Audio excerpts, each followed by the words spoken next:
O, senosios Petkevičienės duona! Čia yra daugybė pjuvenų! Vienam kepalė yra 7 kibrai pjuvenų! Visas tas geras technologijas gal galės gamint lentas! Žmonės painės į tave su pjūklu, galės gyventi miške ir gąsdint grybautojus!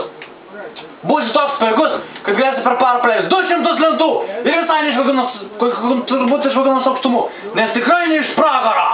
Pragartais išbrauksi sąrašo už neblogumą, nes būsi šventas kaip skautas ar pionierius! Už skautą šimtmetis 600%, už pionierių 450! Žinai, Rogi, nuo jų duona būna tokia tikra, kad atrodo kaip naminė! Kubiliam maišysi dėlas aldonos arba disliuoto dėdės Jurgio, jei tau skaniau! Jei galvoja, kad draugai negalės virškinti, tai labai klysti! O, dvi yra kmynų, kurie gena virškinimą. Galės virškinti Aržuną Pliauską, šitą kaminą, užsienio valiutą, vilnonį miksinį, ar tanko akumuliatorių. Galės pasisumusi iš kiaurės ir 2 bedų.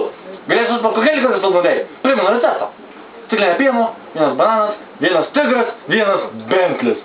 O, Vytautas suteikia energijos, nepapildomas komandalis.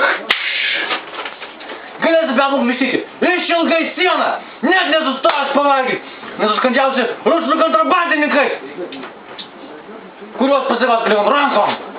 Pas nežirgi gaudo kontrabandininkus plikam rankom, tu galėsi plikam rankom atgalyti kontrabandininkus.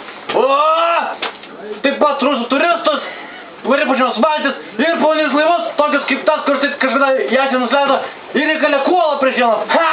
Tu tokį kuolą gali įkalti su kumščiu, su kuo gali įkalti visą bokštą.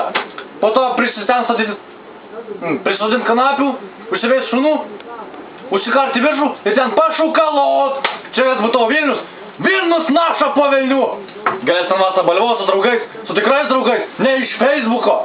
Rytais galėsi valgyti senosios Petkevičienės duoną, nes turbūt norėsit.